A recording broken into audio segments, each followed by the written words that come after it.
Welcome to episode 17 of CharleChats, the Ecommerce Podcast.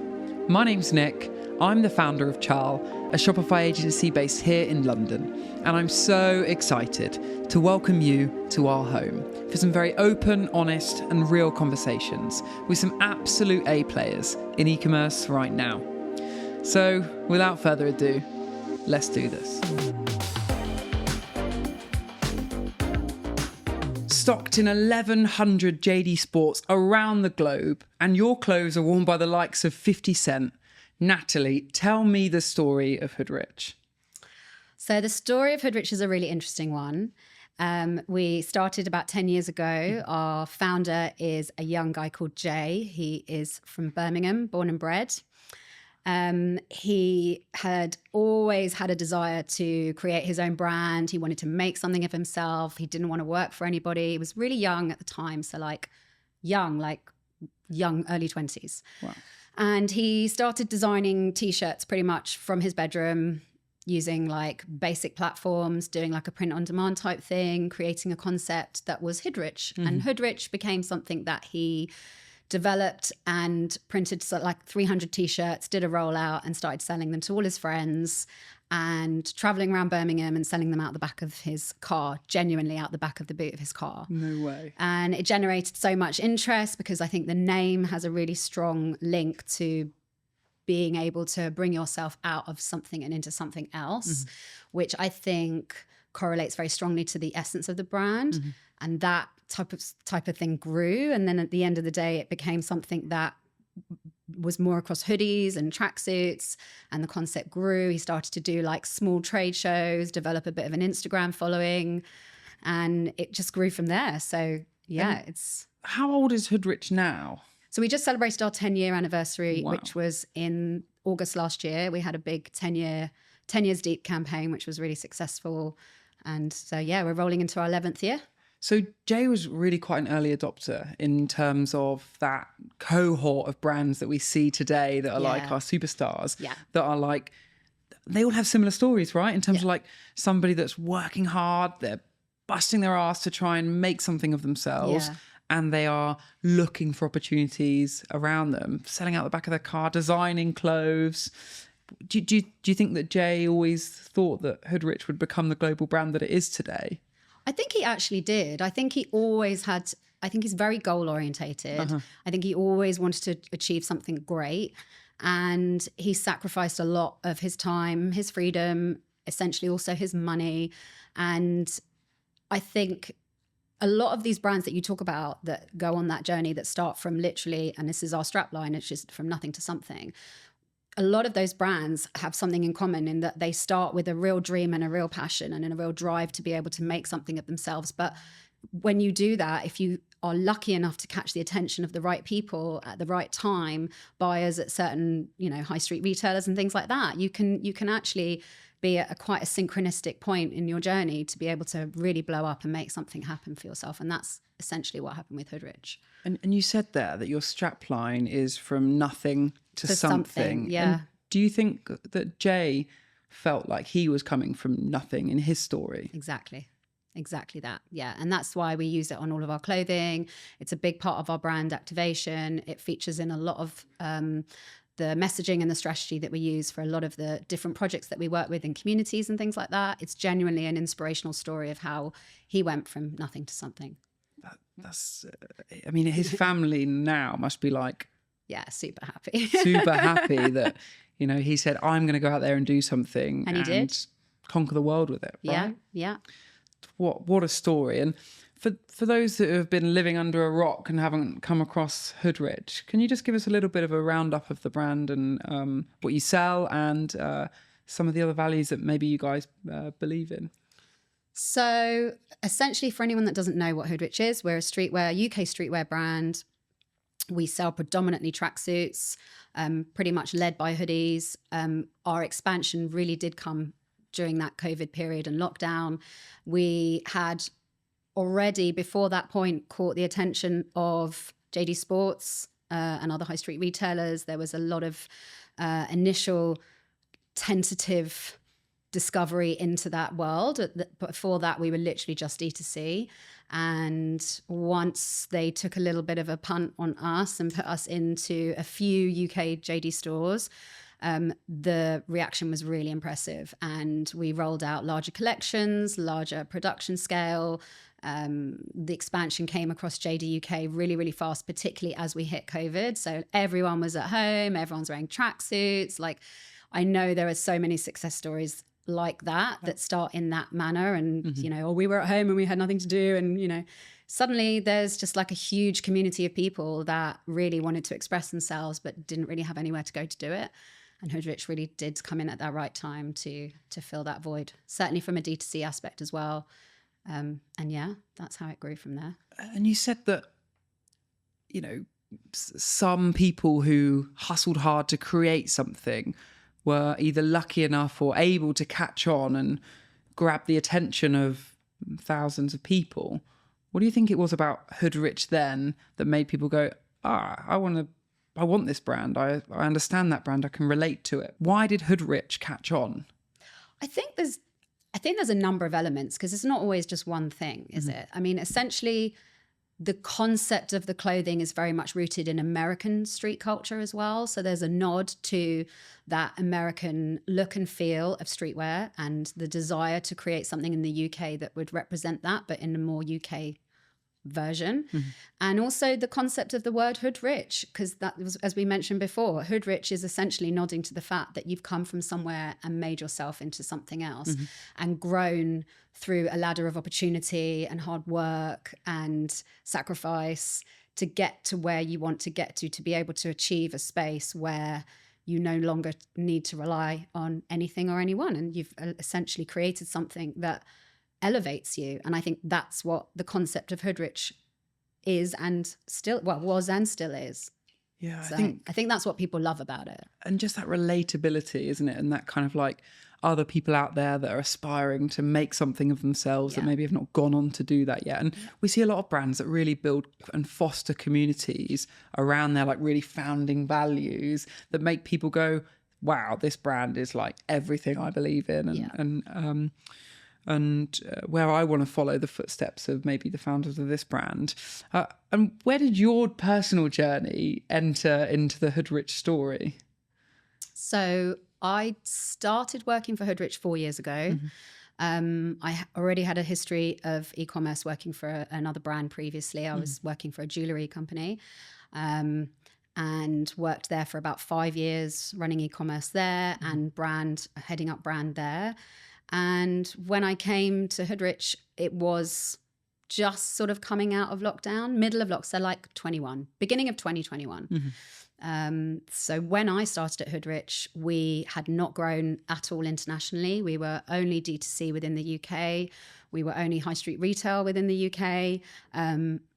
We were in a tiny little office we actually had 2 offices, one in Birmingham, which is our headquarters because it's the birthplace and the home of the brand, and an office in Watford, which is where I'm based. Managing inventory doesn't have to be a guessing game. Inventory Planner by Sage makes it simple to forecast demand, optimize stock, and free up cash flow, and saves you loads of time. It's time to ditch the guesswork and the spreadsheets. With Inventory Planner, you'll make smarter, data-driven purchasing decisions, cut excess stock by 1/3, and reduce costly stockouts by 65%, ensuring you always have the right products at the right time. That's why our clients, such as the Secret Linen Store, chose Inventory Planner to help take control of their stock, managing multiple locations with a large product portfolio. From automated replenishments to seamless integrations, precise stock transfer and advanced forecasting and reporting. They'll get you up and running in just 4 weeks. Are you ready to take control of your inventory? Try Inventory Planner by Sage, helping you work smarter and not harder. Get in touch with them today. And there was 4 of us in the Watford office and 4 of us, I think, or 5 of us in the Birmingham office. And we regularly every week would travel up and down to one another. A lot of business meetings were sometimes taking place in service stations on motorways and things like that, just to be able to sort of save on time. So yeah, it was a really, like, in terms of like grassroots starting, it was a really interesting time to join the brand.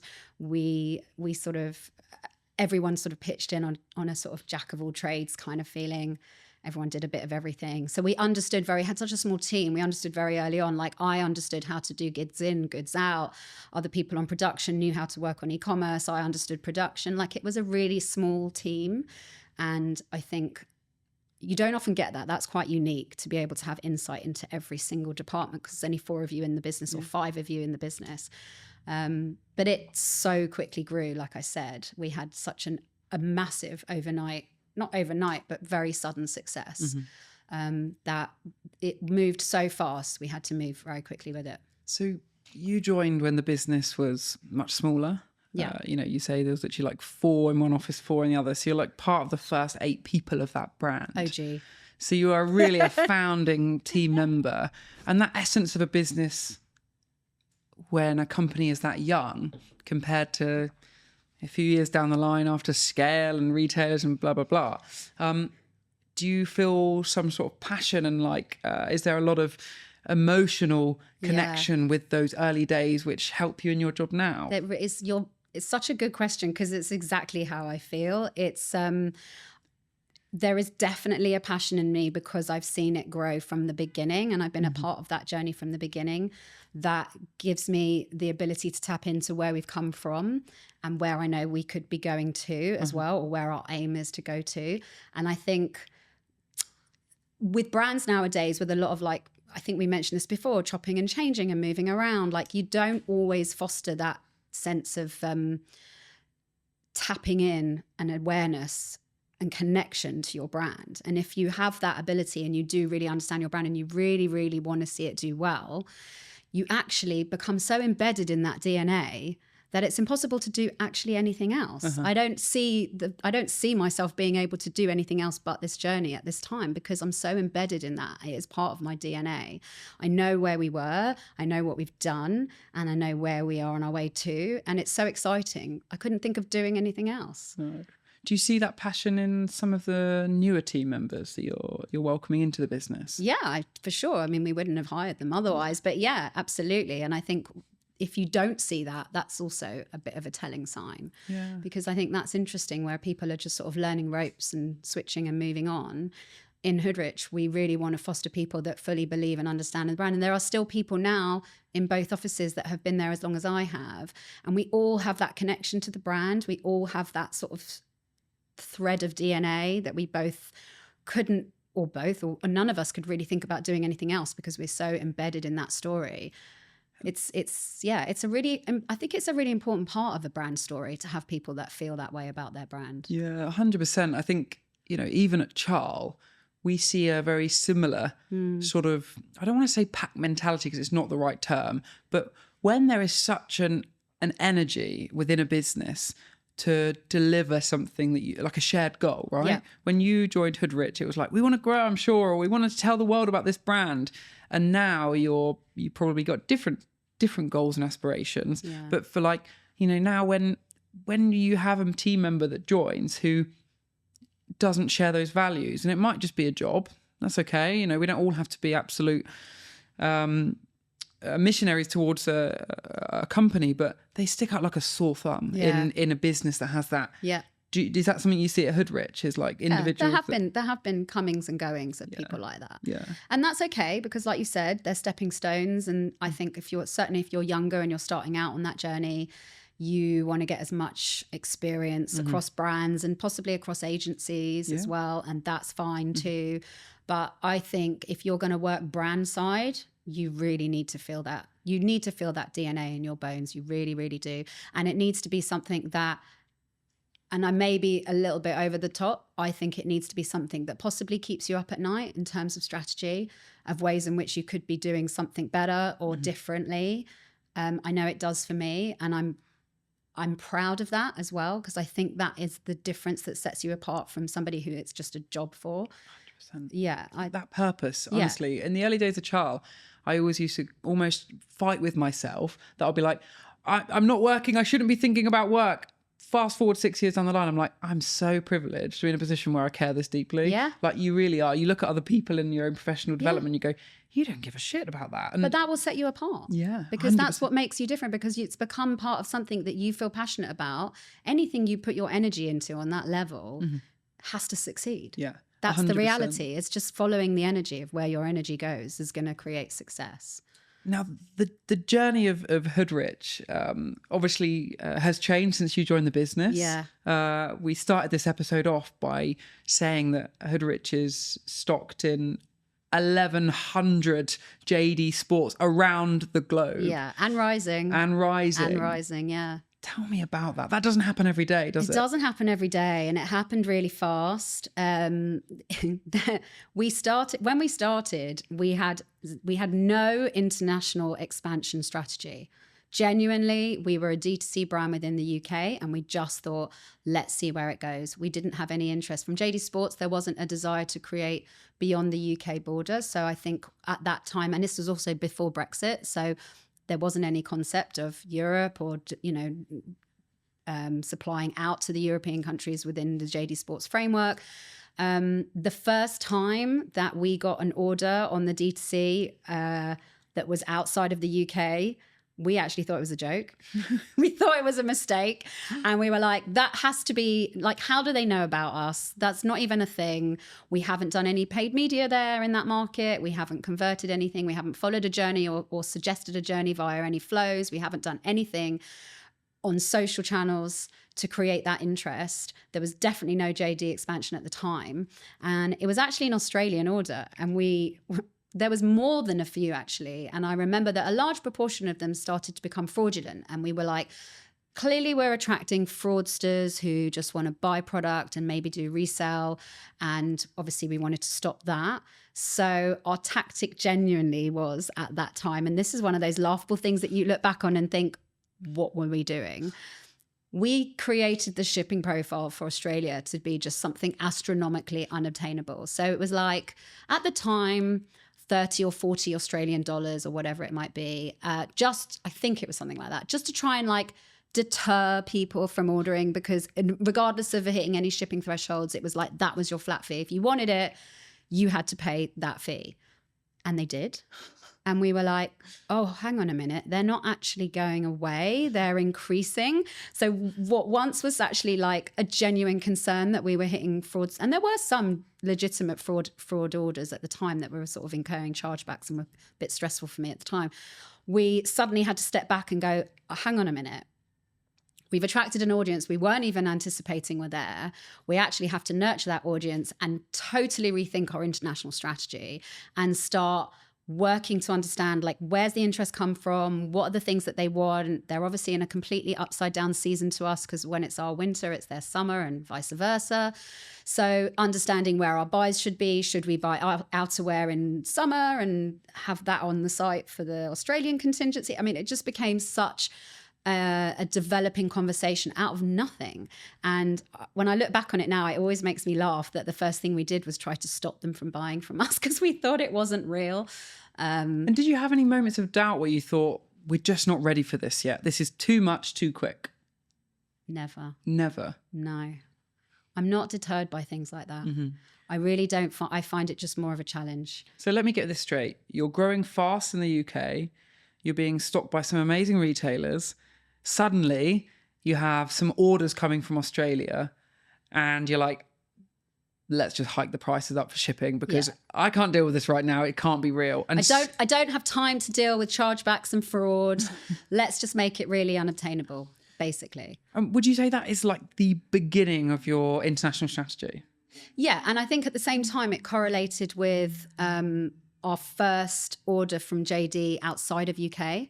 So they came to us with an order for Europe and they were like, we have seen such a success in the UK stores that we're going to roll out to, I think it was like 4 or 5 initially in like France, Italy and Spain, maybe France and Italy at the time.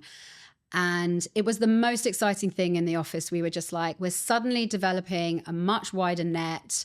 The same thing happened with Australia. So we had the 2 things going on and the conversation moved so quickly. The buying changed very quickly. The way that we produced and, source production changed very quickly. And before you knew it, our team grew. We had to move offices. We had to change a lot. We had to hire and, on quickly, actually.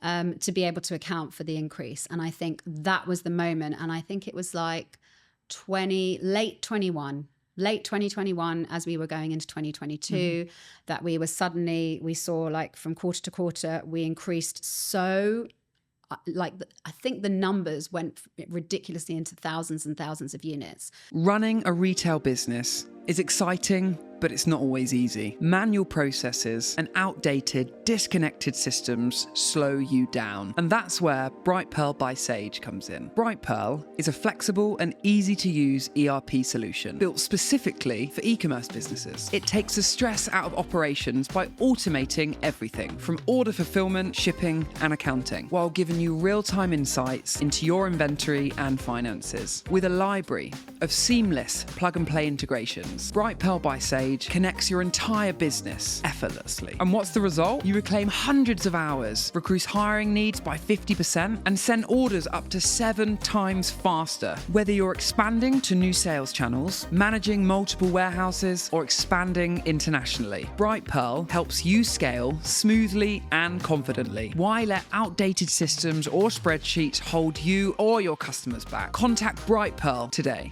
Pretty much from one quarter to the next. And we were suddenly like, we need to upscale production. We need more factories that would supply for us.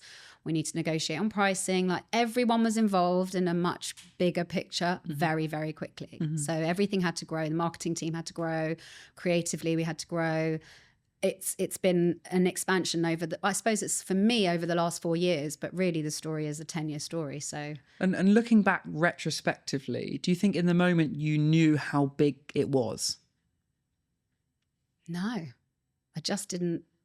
It's funny because if you go, you probably feel the same. Like if you go to work and you work in your little office every day and you know you're doing X amount, you can see your revenue, you know what you're making, you know your margins. You're like, that's great. That looks good. You know, you're very aware of how, you know, what you're making. But I think when you're in the throes of continually like, you know, turnover, you forget to step outside and actually see what's going on. And it's not until you start to talk to people and you say you work for a company like Hoodrich and they're like, I've seen you, you're on the side of buses, I saw your billboard, I saw your, you know, like, oh, you're huge in JD now, that advertising campaign, you were in the Christmas campaign for JD. Like suddenly there became a notoriety that we didn't really realize would happen until we were like in it. And then we were like, oh, this is quite big. This is moving fast. This is big, yeah. So I'm going to dive into internationalization in a moment because I feel and know there is so much story to be had there. Yeah. However, I do want to take you back to those early JD times when, you know, was that the first big retailer that was interested in stocking Hoodrich? Yeah, we did. We had interest primarily with Foot Asylum, and then from Foot Asylum, their interest came from JD Sports. They would also look at what Foot Asylum were doing. So we had both retailers stocking in the UK. And then outside of that, JD then grew internationally, and then our proposition for D2C grew internationally. So at that time, I think we were up to about 2023. We had a lot of conversations internally about how we would manage all those markets now that we're out of Brexit, and Brexit was a whole big mess for so many brands like ourselves. And we partnered with Globally, who are cross-border commerce specialists, and we developed a strategy that would allow us to comfortably expand internationally D2C. And we used that as a sort of like a wide net to cast and understand where our interest was, and we sort of set it quite widely. And I think when we launched in 2023, we had like, and we still do, 202, 203 markets that we launched initially in. Wow. And from that data over obviously quarters, periods of time, we looked and understood where our most predominant markets are, where the conversion is best, how best our shipping profiles should be, what the tweaks should be, how well we convert in some but not others, and then obviously taking that data and really honing in a bit more of a paid media strategy to support. So interestingly, you know, the B2B growth of the business really put fuel on the fire for D2C expansion. Would that be fair? That's exactly it, yeah. So diving into internationalization, you know, you mentioned that you took on Globally to help you and support you with the intricacies of selling overseas. What's been the hardest thing, in your opinion, of going from being a D2C brand that's doing amazing in the UK to suddenly getting a few Australian orders to now being like, we want to launch in over 200 markets and so on? I don't know about the hardest thing, because I don't always see it as hard. It's just challenging trying to understand in different markets what you mean to those people, to that area. So, for example, in the US, we're driving really hard in 2025 to really expand in the US. We've got huge amount of interest in the US. It's one of our top markets. We have a lot of activations set for the US for this year. We did a lot of activations last year. Jay does a little what do you call it? I suppose Jay does an activation on with his friends, and we send him around to different areas, and he films like where he goes. So when we did an Italy expansion, he went to Italy with a group of friends, and we filmed it for content, pushed it out through socials. So Jay has like his own following that opens up markets for us, because people that follow the brand and understand the brand follow him. They want to know what he's doing, what he's wearing, where he's going, where he's shopping. So we've done that in Spain. We've done that in Italy. We've done that in, we've done one in Madrid. We've done it in Barcelona, and now we're in the US. So he's just come back from Atlanta. He's done New York, Chicago. So really leading on that initial founder story to make connections to those new markets. It's almost like recreating the story of the brand again. As such. But so that other markets and other people in other areas can understand, yes, we're UK born and bred, but this is who we are, and it's transferable. Like it's relatable, it's transferable, it has growth, it has like passion in the story. So back to your question, I don't ever find that part hard, because really the story is the best bit that does the talking for us. And we use that and follow that, and it allows us to create a bit more of a strategy for D2C. And how do you decide those markets? Obviously, Australia was an easy one because they were knocking on your door. They decided for us. However, beyond Australia, what was your next moment? You're like, right, we're going to take on a new market. When did that conversation happen, and how on earth did you choose? Well, I think, again, it's the data that chooses for us. If you become a bit more data driven and data obsessed, as I know a lot of brands are, the data doesn't lie. If you're looking at your figures, and I work with Globally very closely, and we analyze the top markets, there's a lot of minuscule movement within the top 5 and top 10 markets, but generally they are the standout markets that perform well, that convert well, that the shipping is affordable and achievable, duties and taxes are low, or we subsidize according to how well those markets perform. Once you take that data and understand the cost to the brand to delve into those markets, it becomes a very easy choice. So it's easy for us to look at Canada, the US, Australia, and Italy particularly as our top markets. And we chose them because the data told us this is where people want to buy the brand, and this is where the majority of your orders are coming from. So it becomes easy if you trust the data. Have you ever had a doubt on selling to a new market? No. Never? No. And have any failed? We had an initial fail in Spain, and I think we tried so quickly to cover all EU markets in one fell swoop. And I think you learn when you're developing an EU strategy that not all the countries perform the same. Different weather temperatures, different demographics, different cost of living, different shipping profiles for different countries. Like there was a period where the shipping profile for Spain was astronomical. So we were incurring too much cost to be able to convert that as a market. It was eating into too much margin. And I don't think unless you've really taken all the aspects of that market and understand what it's going to cost you to develop and push that market, you may well fail. But it only teaches you long term where your focus should be, like to really understand. If you understand all those elements, it becomes much easier to make a decision because you're making an informed decision based on what the data is telling you. Why do you think Spain failed at the beginning? I think we didn't anticipate how much marketing work we would need to do to convert that as a country. There was definitely a cost of living crisis and an economic crisis in the country at the time. We didn't take that into consideration. It's difficult to break as a streetwear brand that's wearing a lot of jersey material in a hot country. Not that stopped us, because we're stocked in many countries across globally that are hot. But I don't think we really considered where we wanted to position ourselves. And actually it turned out that Italy was a much better market for us to convert and to work with than Spain at the time. That's so interesting. And I think, have you found, so Italy obviously sounds like a real success story for you. Yeah. And I'm sure Spain has gone on to become successful over time. Was it a case of just like going back to the drawing board and going, right, this isn't working, when people are not adopting this brand like we thought we would? What can we do differently?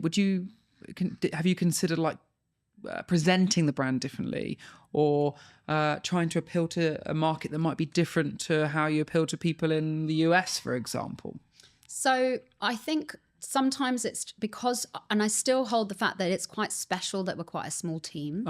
So within our team, we would sit down, come back to the drawing board, evaluate, successes and failures like you would within any company. And because we are a small team, the focus needs to be, let's not try to push something that isn't working right now. Let's just withdraw, regroup a little bit like you would like a military operation, and just reassess where you want your budget to be. And instead of trying to push water uphill sometimes, it's just better to just realign and redirect. And I think that's probably one of the successes that we hold quite dearly, because we're able to just say, okay, let's not continue down a road that isn't, becoming fulfilled, and let's step back and let's reassign budget. It's important that you are always evaluating how best to spend your budget, instead of just continually throwing something at the wall until it sticks. And I think that's a really important thing to remember when you're trying to grow markets. Before you get so far down the line that you've spent a serious amount of money, and really looking at your paid media and understanding how far that's stretching and where it actually is converting, what your ROAS is and how important that is, allows you to just go, well, again, it's data. If it's not converting now, it's not going to. So let's just take a step back. Let's just reassess. It's not the right time for that market. It may well be. And actually, Spain does feature in our top 10 markets still to this date. So it's not like it's a failure, but it's just that there are other markets that perform better. Yeah. I've spoke to quite a lot of guests on these very sofas around finding the right moment for international expansion. Yeah. And I think it must be a hard decision, because what we hear quite commonly is that is often on people's own growth roadmaps. Hey, we want to take over the world, right? But also it's often a battle of resource as well. Yeah. Like, shall we just in Shopify turn on all the extra markets and see what happens? See what happens, yeah. Or do we nail the UK? Wait, pause, take a good market share. Then we go, right, now we're going to go in for hell and leather and take over the US. What's your view there in terms of assigning resource to market expansion, but still doing it well as such? I think that we were lucky because organically that happened for us. Organically, it happened that we really nailed the UK, and the UK it is our home. It is the place where we are born and bred. We are very passionate about the story of the brand. So the UK is and always will be the first place where we have expanded and nailed that area. And JD has supported that firstly domestically and then internationally. And then because we allowed the data to drive us outwards, we very much followed where we should be, and US became a major focus for us. And it is very much a big part of our 2025 strategy, because as you said in the beginning, we've been worn by the likes of 50 Cent. We've been worn by a number of rappers, basketball players, NFL. Like, there's a lot of interest that has allowed the brand to organically grow in the US and has caught the attention of a lot of people, certainly on the East Coast, which is where predominantly our focus will be for 2025. And yeah, watch this space on that one, because there's things I obviously can't say that I would want to say, but there are interesting things in the pipeline for Hoodrich in the US, which I'm very excited about, that we get supported about, not just because of JD, but for us as a brand, for our D2C as a brand in the US. So I'm really confident that having I suppose it is the luck, and also obviously the dedication and the passion to have that journey first in the UK, has meant that, you nail the UK, you regroup, you redirect budget, you open up your sites, and you start to look at markets that are going to convert well. US is going to be one of those for us. Can you tell me anything about your US strategy? I could. Natalie, I want to talk about Brexit. Oh, God. Tell me about Brexit. Did it impact you guys? Because you guys are in a really unique position that internationalization has played such a big part in your scaling journey. Yeah. So that must have hit home pretty hard. Yeah, no? Brexit was horrid. I'm not going to lie. I think for a lot, I would imagine every brand says the same thing. Particularly our price point, that sort of €150 benchmark of when you would start to incur duties and taxes for imports for countries outside of the UK. Like, put a tracksuit and a pair of socks in your basket and you're there. And suddenly we were just like consistently hit with complaints through customer service about, I've had to pay €35 to receive my product, and I had to pay, X amount to release it in the US. And it just became such a huge sticking point for us that we instantly were like, we need a solution, and we need a solution now. I know most brands, when they were still sort of operating outside of the UK into Europe, went to an iOS solution, which was basically allowing us to support for any orders under €150, and then over you would obviously have an absorption for the costs that people wouldn't have to pay taxes and duties on import. So it was a really tricky situation. And then obviously once we launched with Globally, that incorporated it all under one roof. It became much easier. It was more like an umbrella situation to be able to support Europe and outside of Europe and international global markets. So when you went with Globally, did that stop the problem of import and tax duties? Yeah. Completely overnight? It doesn't stop it, but it allows you to create a platform whereby you are supporting a market to absorb certain amounts of those duties and taxes for that customer by building it onto the top of the product without them being aware of that. So, whereas you might have a product that was, say, £50, it might be £52 or whatever it might be, like a small incremental difference that isn't noticeable once it's converted into Polish zloty or, into euros. And then you would build a shipping proposition also that would allow you to obviously increase that margin ever so slightly, so that your clawback covers the fact that you are incurring those duties and taxes for that customer. They don't have to pay it. It gets paid through the platform. So as the merchant, we collect those duties and taxes, and then the customer doesn't have to pay it on the other side. That's the kind of beauty of companies like Globally. Well, I don't think there's anyone else that does it like Globally, but that allows us to be able to sell internationally without the worries of duties and taxes for customers, and making sure that we understand all of the shipping profiles in all of the countries and the trends of the wallets that people like to pay with and the different payment solutions. Like, all of that is covered within that platform. And ultimately, it takes the guesswork away from you guys having to guess what a customer might incur on the other end, and also the experience of them getting an extra fee to unlock a delivery or whatever. Which is what we had in the beginning. Terrible, right? Yeah. It's poor. It's actually poor user experience from beginning to end if you don't. How was the experience before you took on Globally, and it sounds like it was a really positive experience in solving this for you. But how was the experience from a process perspective? Like knowing where to start in terms of tackling this, or understanding if there's any new processes in terms of like the way that you're charging new countries that previously we would have had like EU trade agreements with and so on. Was it a bit of a minefield? Was everybody scratching their head?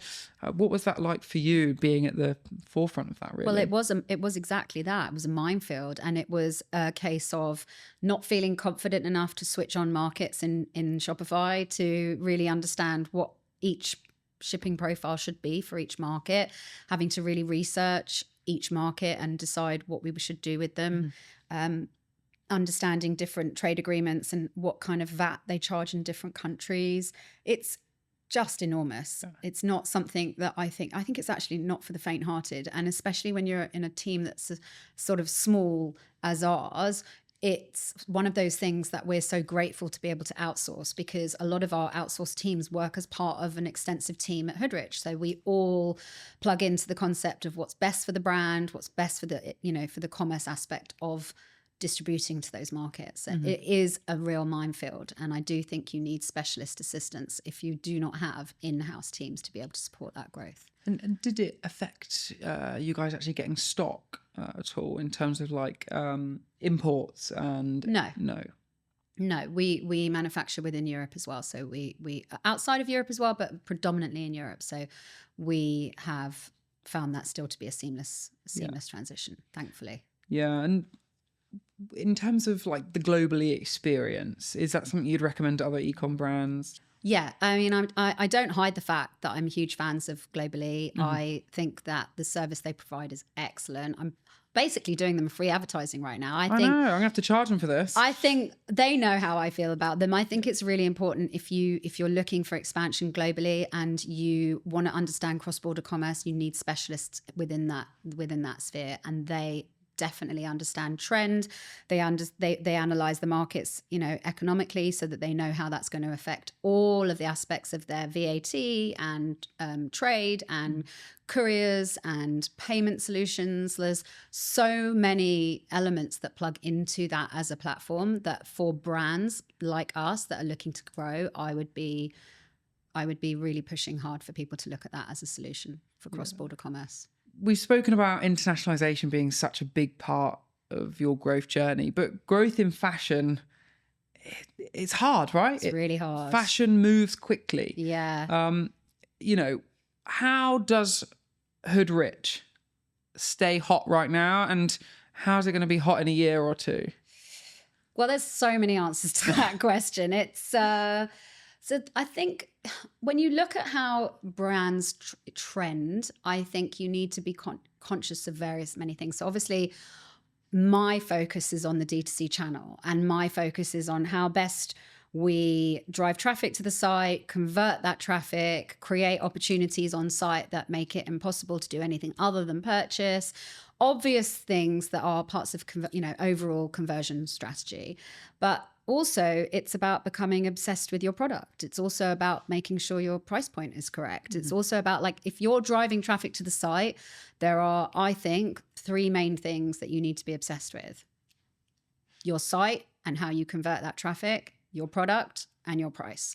If all of those things are correct, and your propositioning is correct, and your shipping is correct, and your messaging is correct, then I think those are everything else is kind of like extras. But my personal pillars are those pillars. So those are the things that I sort of focus in and hone on when I'm allowed enough time to focus. Those are the things that I really focus and strategize on: how well we convert our traffic, how much traffic comes to the site, whether the product is positioned correctly, ultimately the pricing. Is the pricing correct? Do we have enough of a pricing architecture across the lowest entry point to the highest exit point, and everything in between? Do we have enough core product? Do we have enough accessories? Are we speaking to the various different departments, men's, women's? There are so many elements to consider and so many different journeys to consider. Those are the things that take up, I think, and should take up most of your time within e-commerce. And those pillars, they don't stand still either, do they? Never. It's not like, right, we've cracked it. No. Done. Chill. I've got a famous saying for that. Go on. So it's actually not my saying. It's our brand director. He often says, what got us here won't get us there. And it applies to absolutely everything we do in Hoodrich. We take it quite seriously. We don't ever rest on the laurels of that went really well and we're going to continue to do that. Because the reality is, like you just said, everything is always moving. Everything is always changing. So I might employ that element of the strategy. And then if we did it again, it might not work, because as much as I do, there are always new platforms, new strategies, new AI technologies, new ways of creating different flows within your CRM and making sure your journeys are tweaked ever so slightly and having a different proposition for your marketing campaign. And there are just so many moving parts that it's actually important to stay focused on one particular element and have that as your driving strategy. And if you have your strategy set for your year and potentially your year following, then you're always having something to refer back to. You're always having something that you can go, right, we said this in January. It's now April. Where are we on that journey? Let's make sure we're sticking to the concise elements of our strategy and our roadmap, and so on. And so, yeah, it's hard when the things are always moving. 100%. And do you know, one thing I've been trying my best to implement more and more, even here at Charle, is that I find goal setting one of the easiest things you can do. Goal settings are the easy bit. They're the fun bit. Oh, yeah. They're the bit that you dream up when you're awake at night thinking, what are we going to do next? It's a bit fluffy, isn't it? It's a bit fluffy. Yeah. But the thing that I see so many, but even the businesses that we're working with sometimes, it's just the lack of measuring. Like, if we're going to do something, then let's track whatever we're tracking right now. Even we're running some ads right now, right? Track it now. Let's see what all the data is now. In 2 weeks, we're going to go right back to that data and look again. Or in 3 months, we're going to look back at those initial goals.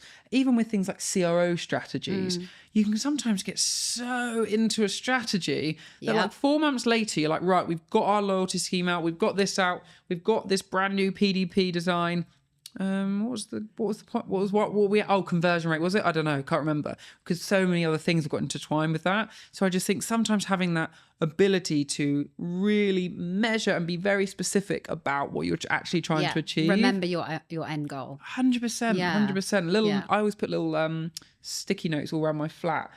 You're a sticky note person. I am. I literally have on the mirror. On the mirror, I was like, when I first started Charle, I was like, I want to grow £1 million agency, and I put it on my mirror, and every day I was like, wow, I'm going to do it, yes. But that's good, because it's kind of like a vision board. It's focusing on the one thing you want to achieve and making sure that your vision is only focused on that one thing. So everything you do drives you in that direction. 100%. And I think, but then also measuring to that goal, since we've moved on as the business has got bigger, we then have looked at goals that are a bit harder to measure, and you can't just stick it on a sticky note, but actually just taking the time out of a crazy schedule to go, right, we're looking at this now, make sure we've got all the data in. And I don't know about you, but sometimes data can move way faster than I can even stay on top of. And actually it's like, God, we look at things like our conversion rate of pitches that we do and so on, and what different campaigns we might have done that have won it. And I'm like, oh my God, time's moved so quickly, and it's like 3 months have passed, and like, shit, this data's in and I should have reacted to it. Yeah, and it's almost past the point of it being there's a whole new campaign going out now, and you're on a whole new vision. Yeah. How, as a smaller team, or you're probably a bigger team now, but I'm sure that you're always pushing for more, so it makes it always feel really lean and tight. How do you make time for those movers that help you track where you're going and if you're on track, really? Well, it's a good question, because I do think that sometimes you can almost miss like you said, you can almost miss the point at which you were meant to sit down and actually really analyze your data, because for us, we're doing regular drops. So we have like 3 to 4 drops per department per quarter. So men's will have 3 to 4 drops within a quarter, women the same, and each one has their own campaign, and each one will have sort of like a, prior to that, an A/B test of which one would work best, based on length, based on concept, based on time, based on demographics. And there are so many elements to keep on top of. And I'm sure you'll agree, data in the way it was positioned 4 or 5 years ago is very different to the way data is now. So you've got so many different attribution models, different ways in which you can look at it, different touch points of where the journey started and ended. Like, how do you measure the success of certain elements within your loyalty program? How do you, measure the success of having, like a student offering affiliates program? How do you measure? There are so many different types of measurable success, and all of them have their validity, and you have to become a little bit obsessed with each and every single one of them. And that's really, really difficult, because there's only like a certain amount of hours in the day. So that's pretty much what keeps me up at night. I know that exact frustration where you're like, when you look at a piece of data, like, for example, I'm always looking at I love looking at, like, as I said earlier, pitch conversion rate data, and like understanding our pipeline better, which is similar to like ecom, really. You'll be looking at traffic. I'll be looking at number of scoping calls or meetings booked. I'm like, I need to get a feel for the data and look at it more regularly so that I can understand what a normal number of scoping meetings we might have or whatever. But then when the wheels of business move faster than you can naturally keep up with, you lose that ability to get that intuition on it, which is frustrating. It's like, oh my God, I just want to be looking at these points all the time so I can get a feel for it. And sometimes you could look at it and it actually might not jump out. And that's also part of the problem as well, because it can say many things, because you can have a suggestion of, right, it could be telling us this, but it also could be telling us that. And we have 2 very different outputs on men's and women's. Hoodrich men's has obviously been the inception of the brand, and it was the beginning of the brand. Hoodrich women's came about in the middle of, I think it was May 22 that we launched women's. without really fully understanding who we were talking to, other than we knew we needed to do it. We knew we had demand for it. It was something that a lot of our customers were asking for over social media, and they were like, you should do a women's brand, da, da, da. And we just started to play with the idea, we'll do something really, really small and we'll just see what happens. And then you do it, and you have to actually start now reading 2 sets of data, 2 sets of demographics, sometimes more, different markets, different purchases. You've got certainly for Hoodrich as well, you have parents purchasing for younger teens, and obviously people purchasing for themselves. That's various different sets of demographics already. So you're speaking to different areas, different markets, different genders across different platforms. It's like, it's a never-ending moving target, basically. Yeah. So that's quite a moment when you guys went into women's wear, given that you've scaled internationally, something that you know that works around the globe, a story, a narrative that relates to your target customers. You mentioned that you listened to like customers to see was there a need for women's wear. Tell me about that journey. Was it apprehension within the team to go, is this the right move? Is it going to affect our sales in men's wear? Or I actually think that it's funny because sometimes, I think you asked me before, like, have there been any things that we thought were failures that might be an interesting story? And I don't think any expansion of any category or department has ever been a mistake. But every time we've done it, there's been an apprehension behind it of, is it the right thing for the brand?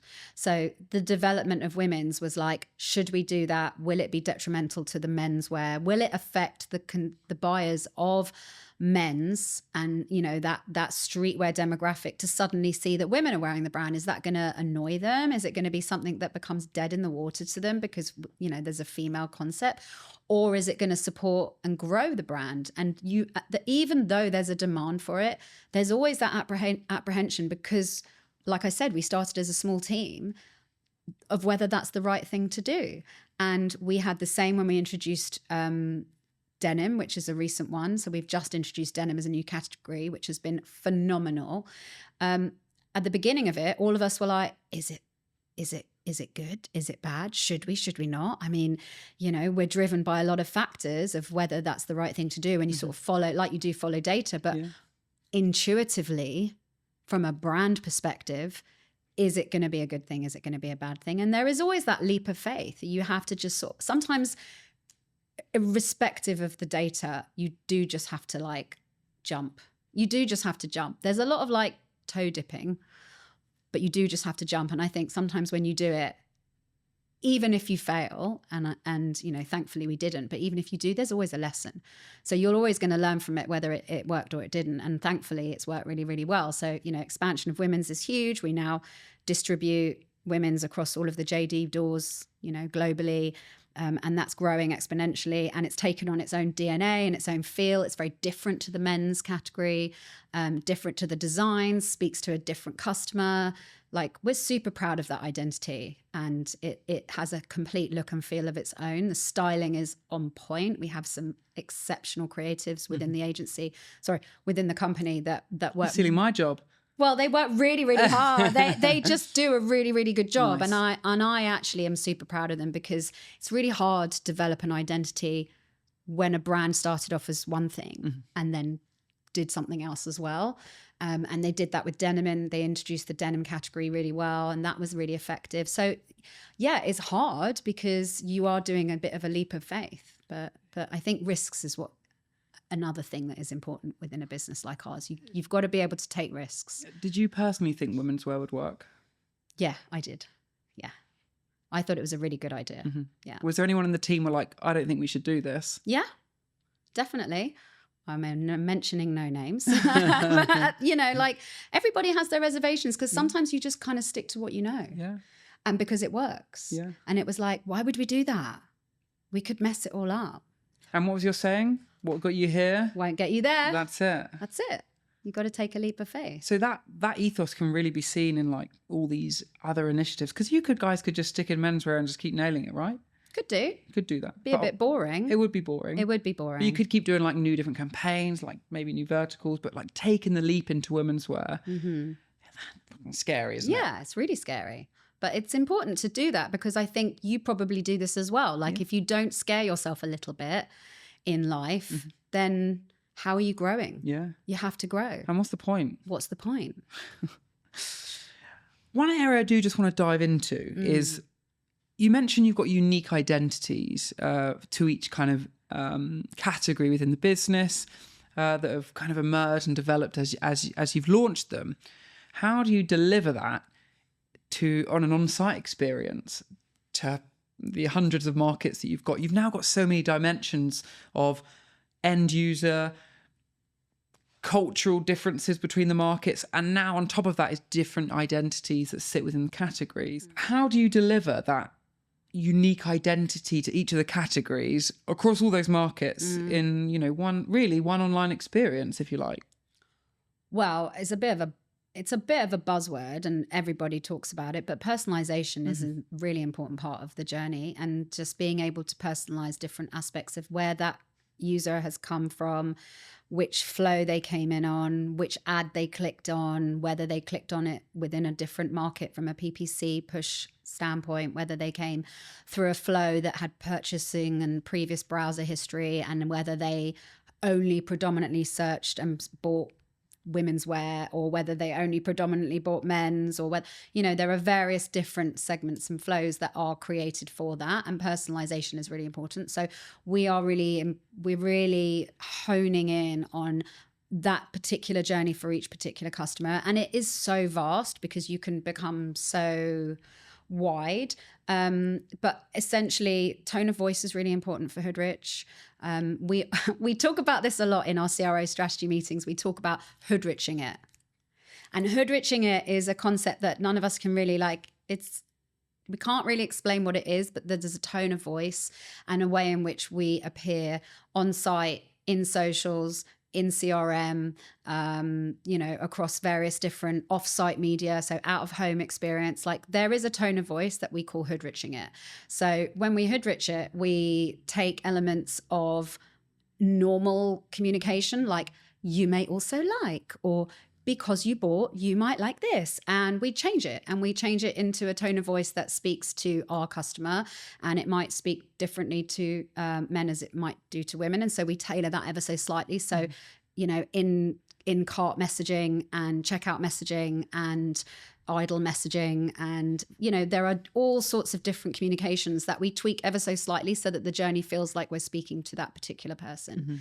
And I think that in itself has its own identity. So you can create millions of different identities within that process, and each one of them has to be ever so slightly different. 100%. I always think that the brands that do it so well, they sweat the detail of an on-site experience, cover up that logo. Does that brand feel and look and absorb a user into the experience you're trying to do? Yeah. If the founder was there right in front of them and he was getting across that passion of the story, where he came from, the hustling, the selling out the back of a car, does it give that feel? And it can be, like you said, just like the idle text of an empty car, or the way that you talk to a customer. It's so gross and so obvious when a business is missing those tiny little steps, even like the My Account area when you're checking your order status. Correct. Those tiny little things, it builds the picture of what a customer is really investing into. And they're not, more often than not, they're not buying a piece of clothing. They're buying the experience of the brand. And I think it's a lifestyle. 100%. Hoodrich is a lifestyle, and there are elements within our output that very much nod to that as a lifestyle. So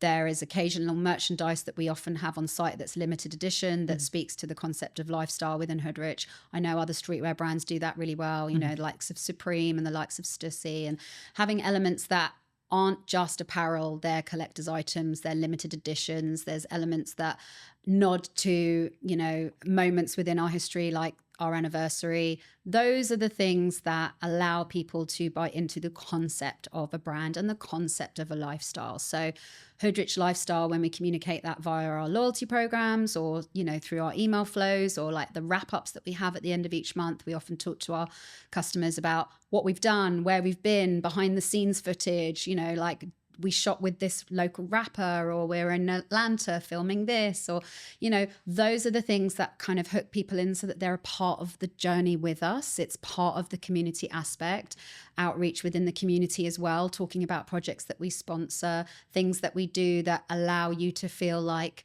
it's not just a clothing brand. Mm-hmm. I think that's really important. And I think we see that across all elements of an e-commerce strategy, in the sense of even down to like ROI of campaigns. Yes, there's a brand campaign running where you're telling customers all about the stuff you're doing in Atlanta or whatever, and the conversions are terrible. But if you took that away, then your shopping campaign starts doing terrible and so on, because you're building the background story, you're nurturing that. I was actually watching a podcast the other day who was making this exact point, and this guy says, brands have got to stop obsessing over specific campaigns that maybe are making a loss, because it's all about a multi-touch attribution approach.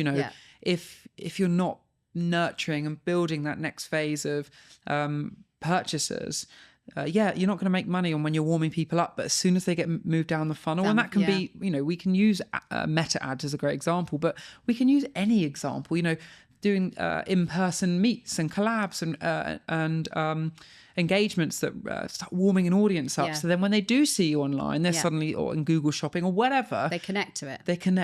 And actually it's very hard to attain the return on investment on these smaller things. But actually it creates the successful end result that we will hope for. I think that's about very much connecting, your brand activity, your brand activations, all of the strategy that you work for within the marketing department, and bringing that together with e-commerce. So I work very closely with the marketing team. I work really closely with our brand director.